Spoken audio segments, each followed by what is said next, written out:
वचन निर्देशिका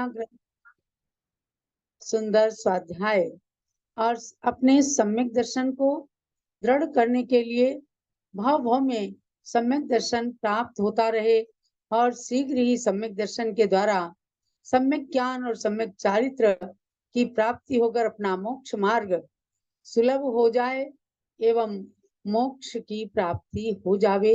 इस भावना के साथ अब खोलिएगा प्रवचन निर्देशिका ग्रंथ में पेज नंबर 41 सराग सम्यक्त की बात चल रही है।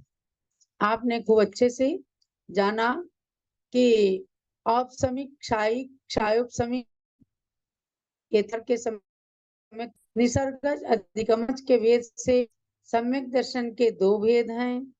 सराग और वीतराग की अपेक्षा सम्यक दर्शन के दो भेद निश्चय और व्यवहार, व्यवहार और निश्चय की अपेक्षा भी यही सराग और वीतराग सम्यक दर्शन दो प्रकार का कहा गया। एवं आपने सम्यक दर्शन के 10 भेद भी आचार्य श्री गुणभद्र स्वामी के द्वारा जाने हैं, जो आत्मानुशासन के अंदर बहुत सुंदर रूप में बताए गए हैं। आज हम चलते हैं सराग सम्यक्त की ओर। कषाय प्रावृत ग्रंथ में श्री गुणधर आचार्य ने तो दर्शन मोह के उपसम आदि से होने वाले सम्यक्त का लक्षण व्यवहार प्रदान किया ही है, यानी कि जो मिथ्यात्व, सम्यक मिथ्यात्व और सम्यक प्रकृति तथा अनंतानुबंधी चतुष्क इन 7 कर्म प्रकृतियों के उपशम से जो सम्यक दर्शन होता है वह व्यवहार सम्यक दर्शन है। इस बात को कषाय प्रावृत के कर्ता आचार्य श्री गुणधर स्वामी ने कहा है, उसी गाथा को यहाँ उद्धृत किया गया है। सम्मा इट्ठी जीवो सम्माई पवयणमणियम साधु इट्ठम पवयणमणियम साधु इट्ठम सद्दाहदिय सद्भावम सद्दाहदिय सद्भावम अजानमानो गुरु नियोगा अजानमानो गुरु नियोगा। इसलिए अध्याय के अंदर भी आपने इस गाथा को पढ़ा है, थोड़े थोड़े से परिवर्तन के साथ। ये गाथा अनेक आचार्यों ने लिया है। सम्यक दर्शन के लक्षण को बताने वाली ये गाथा, इसका मतलब है कि बहुत ही प्रामाणिक गाथा है। इसके माध्यम से कहा कि सम्यक दृष्टि जीव सर्वज्ञ देव के द्वारा उपदिष्ट प्रवचन का तो नियम से श्रद्धान करता ही है, किंतु कदाचित अज्ञानवश सद्भूत अर्थ को स्वयं नहीं जानता हुआ गुरु के नियोग से असद्भूत अर्थ का भी श्रद्धान करता है। असद्भूत का मतलब कोई चीज गलत है तो भी गुरु के निमित्त से स्वयं को ज्यादा ज्ञान नहीं है, और गुरु के निमित्त से यदि असद्भूत अर्थ का भी श्रद्धान कर लेता है तो वो सम्यक दृष्टि माना जाता है। इस गाथा के माध्यम से व्यवहार सम्यक दृष्टि की परिभाषा, व्यवहार सम्यक दर्शन की परिभाषा बताई है। क्षायिक सम्यक्त को वीतराग सम्यक्त कहने की अपेक्षा यह लक्षण वीतराग सम्यक दृष्टि का भी हो जाता है, क्योंकि चतुर्थ, पंचम और छठे गुण स्थान में ये लक्षण संभव ही है। और आचार्यों की तो बात ही क्या, अक्लंक देव आदि ने क्षायिक सम्यक्त को वीतराग कहा है, सो ही आगे दिया है। अब वीतराग सम्यक्त का मतलब, क्षायिक सम्यक्त का मतलब ये है जिसे वीतराग कहा है, तो इन्हीं 7 प्रकृतियों के पूर्णतया क्षय होने से जो सम्यक दर्शन प्रकट होता है वह क्षायिक सम्यक दर्शन है। तो उपसम से प्रकट हुआ औपसमिक सम्यक दर्शन, क्षय से प्रकट हुआ क्षायिक सम्यक दर्शन। इसको भी लक्षण की अपेक्षा से व्यवहार ही कह दिया है, सराग सम्यक दर्शन ही कह दिया है, लेकिन क्षायिक सम्यक्त को वीतराग सम्यक्त कहा है। और ये चतुर्थ गुण स्थान में भी होता है, जैसे राजा श्रेणिक ने चतुर्थ गुण स्थान में क्षायिक सम्यक्त को प्राप्त किया भगवान महावीर के समूह शरण में, ऐसे ही चतुर्थ, पंचम और छठे गुण स्थान में भी ये लक्षण संभव है। माने कि क्षायिक सम्यक दर्शन को लेकर के इन गुण स्थानों तक भी जीव जाते हैं और आगे छपक श्रेणी पर जब चढ़ते हैं तो क्षायिक सम्यक दर्शन के द्वारा ही रहता है। अकलंक देव आदि सभी आचार्यों ने क्षायिक सम्यक्त को वीतराग सम्यक्त कहा, यानी इसलिए यहाँ विशेष कहा कि चतुर्थ पंचम गुण स्थान सराग अवस्था में गृहस्थों के देश संयमी के होता है, तो उनके पास ये सम्यक दर्शन जब है तो इसको वीतराग क्यों कहा? इसलिए कहा कि इसमें 7 प्रकृतियों के क्षय से ये क्षायिक सम्यक्त होता है। व्यवहारिकता के नाते वह केवल अविरत सम्यक दृष्टि या देश संयमी है, लेकिन 7 प्रकृतियों का क्षय हो जाने के कारण दोबारा उदय में नहीं आएंगी, इसलिए इस अपेक्षा से इस सम्यक दर्शन को वीतराग सम्यक दर्शन कहा है। वह जीव वीतरागी नहीं है, लेकिन उसका सम्यक दर्शन वीतराग सम्यक के नाम से जाना जाता है। साक्षात गौतम स्वामी जो कि विपुलमति मना पर ये ज्ञान के धारी थे, 7 रिद्धियों से समन्वित थे, तद्भव मोक्षगामी थे, 30 वर्ष तक भगवान महावीर स्वामी के चरण सानिध्य में रहकर उनकी दिव्य अमृतमयी दिव्य ध्वनि को जिन्होंने श्रवण किया था और द्वादशांग रूप में श्रुत की रचना की थी, ऐसे श्री गौतम गणधर मुनियों के पाक्षिक प्रतिक्रमण में दर्शनाचार का लक्षण करते हुए कहते हैं। देखो कहाँ से पूज्य माता जी इन वचनों को लेकर के आई, यानी कि ये आचार्य तो पंचम काल के थे, लेकिन गौतम स्वामी जिन्होंने चतुर्थ काल में भगवान महावीर के समोसरण में सभी भव्यात्माओं को द्वादशांग में निबद्ध करके दिव्य ध्वनि का पान कराते थे, उन्होंने मुनियों के लिए, श्रावकों के लिए जो प्रतिक्रमण 11 प्रतिमाएं इनका वर्णन किया, तो उसमें पाक्षिक प्रतिक्रमण के अंदर जो हम लोग प्रत्येक चतुर्दशी या अमावस को या पूर्णिमा को पढ़ते हैं, हर 15 दिन के अंदर जो प्रतिक्रमण पढ़ा जाता है मुनि और आरिकाओं के द्वारा, उसमें दर्शनाचार का लक्षण, यानी सम्यक दर्शन को ही दर्शनाचार कहा है। तो दर्शनाचार का लक्षण करते हुए कहा है, दंसना यारो अठ विहो निसंख्य निकंख्य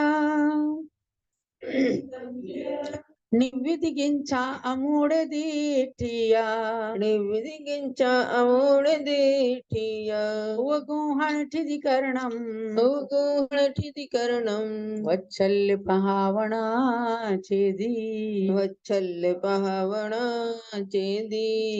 अट्ठवियो परिहाविदो संकाय कंखाय विधिगिंचाय अन्न दिट्ठी पसंसणदाय परपाखंड पसंसणदाय अनायदन सेवनदाय अवच्छल्यदाय अपपहावनदाय तस्य मिच्छा में दुक्कडम।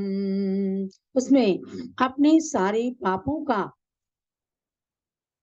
मिच्छा में दुक्कडम के माध्यम से प्रायश्चित करते हुए, प्रतिक्रमण करते हुए इस बात को कहा है कि जो दर्शनाचार 8 प्रकार का है, निसंकित, निकांक्षित, निर्विचिकित्सा, अमूढ़ दृष्टि, उपगुहन, स्थितिकरण, वात्सल्य और प्रभावना, इन 8 अंगों से समन्वित दर्शनाचार 8 प्रकार का कहा जाता है, जिसके माध्यम से निरतिचार शुद्ध सम्यक दर्शन का परिपालन होता है। तो दर्शनाचार के अंदर पाक्षिक प्रतिक्रमण में क्या कहा कि हे भगवान, मैंने शंका से, कांक्षा से, यानी कि इन 8 अंगों को दोष रूप में परिवर्तित किया कि इन 8 दोषों के माध्यम से जो 8 प्रकार के दर्शनाचार में विराधता की है, कोई शंका की है, किसी प्रकार की आकांक्षा की है, आगामी भोगों का निदान किया है, विचिकित्सा, घृणा की, ग्लानि की है, निंदा की है, किसी गुरु के लिए अन्य दृष्टि की प्रशंसा की है, पर पाखंड की, पर मत की प्रशंसा की हो, अनायतन का सेवन किया हो, यानी सच्चे देव सात गुरुओं के प्रति अश्रद्धान करके और अनायतनों की सेवा की है, अवात्सल्य, किसी सहधर्मी के प्रति यदि कोई अपमान बना हो, उसके प्रति वात्सल्य भाव ना किया हो, अप्रभावना मेरे द्वारा किसी प्रकार से जिन धर्म की सच्ची प्रभावना नहीं हुई हो, तो इस प्रकार से दर्शनाचार कि विराधना जो मेरे द्वारा हुई है वह मेरा दुष्कृत मिथ्या हो, माने कि मेरा हे भगवान मैं उसके लिए प्रायश्चित करता हूँ और मेरा वह दुष्कृत मिथ्या हो जाए। यानी कई दोष ऐसे होते हैं कि जो एकदम मन से और निश्चल भाव से भगवान के सामने, गुरु के सामने अपनी गलती को महसूस करते हुए उसके लिए पश्चाताप कर दिया जाता है, उतने मात्र से वह पाप मिथ्या हो जाते हैं, नष्ट हो जाते हैं। जैसे कमरे के अंदर धूल होती है, कचरा होता है, तो उसकी सफाई के लिए झाड़ू लगाते हैं। इसी प्रकार से प्रतिक्रमण के माध्यम से, आलोचना के माध्यम से अपने मन के अंदर जो पापों का कचरा, व्यसनों का कचरा या कषायों का कचरा होता है, धूल होती है, उसको मिच्छा में दुक्कडम करते हैं। यही प्रतिक्रमण है। रोज कोई प्रायश्चित नहीं होता है, कहना ही, अपनी गलती को एहसास करना ही ये प्रायश्चित है और इसी का नाम है प्रतिक्रमण। तो प्रतिक्रमण के अंदर ये तो एक छोटी सी बात कही है कि दर्शनाचार के अंदर मेरे द्वारा कोई दोष लगा हो या सम्यक दर्शन की विराधना हुई हो तो मेरा दुष्कृत मिथ्या हो जावे। इसका मिच्छा में दुक्कडम का मतलब है सॉरी प्लीज, जैसे कहते हैं ना, किसी से कोई गलती हो गई या धक्का लग गया तो उसको कहते हैं सॉरी। अगर सॉरी नहीं कहते तो लगता है उद्दंड है, और सॉरी कह दिया इसका मतलब क्या है कि इसके अंदर कुछ महसूस हुआ है अपनी गलती। ऐसी गलती को महसूस करके और भगवान के सामने अपनी उद्दंडता का पश्चाताप करना, प्रायश्चित लेना, यही प्रतिक्रमण कहलाता है। दर्शनाचार के विषय में ये इसलिए यहाँ बताया कि गौतम गणधर स्वामी ने भी देखो मुनियों को भी ये 8 अंगों से समन्वित सम्यक दर्शन के पालन की बात जो कही, ये व्यवहार प्रधान है। निश्चय सम्यक दर्शन क्या है? वो तो आत्मा में लीन हो जाऊं, बाहर की कोई सुध बुध नहीं रहती, वह वीतराग सम्यक दर्शन है। उन मुनियों के लिए भी कहा कि अगर शुद्ध दर्शनाचार का पालन करते हैं वे व्यवहार सम्यक दृष्टि हैं। इस प्रकार से श्री गौतम स्वामी ने मुनियों तक के लिए ये व्यवहार प्रदान सम्यक तो बतलाया है। अब अध्यात्म योगी श्री कुंद कुंद देव के वचनों में देखिए, यानी कि ये चैप्टर ऐसा है आपको बड़े से बड़े आचार्यों से लेकर के और आधुनिक के आचार्य शांति सागर महाराज तक की श्रृंखला को बतलाने का इसमें प्रयास किया गया है। क्या गुणधर आचार्य जो सबसे प्राचीन और इस युग के प्रथम ग्रंथ को कसाय प्रावृत सूत्र को रचने वाले आचार्य हैं, उन्होंने भी किस प्रकार से व्यवहार सम्यक दर्शन के माध्यम से आत्मा को पवित्र करने की बात कही है। और गौतम गणधर स्वामी की भी बात बता दी। पुनः अब कुंद कुंद स्वामी की बात को कहेंगे कि समय सार आदि में या अष्टपाहुड़ आदि ग्रंथों में किस प्रकार से उन्होंने सम्यक दर्शन की बात को कही है। आप सुनते रहिए, जानते रहिए और अपने सम्यक दर्शन को दृढ़ करते रहिए। जहां भी सम्यक दर्शन की चर्चा चले आपको कोई ऐसा ग्रंथ नहीं मिलेगा जिसका उदाहरण इस प्रवचन निर्देशिका में न आया हो। इसलिए जब भी सम्यक दर्शन की चर्चा करें आप प्रवचन निर्देशिका ग्रंथ को साथ में रखें। और हर मनुष्य के लिए, हर जैन कुल में जन्मे मानव को यदि आप सम्यक दर्शन उत्पन्न कराने में निमित्त बन सके, कारण बन सके, तो समझो उसका तो मोक्ष मार्ग आगे साकार हो ही जाएगा। लेकिन आपका मोक्ष मार्ग बहुत जल्दी साकार होकर के और मोक्ष का रास्ता खुल जाएगा, ताकि हम आने वाले समय में शीघ्र ही मोक्षगामी बन सकें। तो यही आज के स्वाध्याय का सार जानना और आगे आचार्य कुंद कुंद देव के शब्दों में आपको सम्यक दर्शन की परिभाषा बताई जाएगी।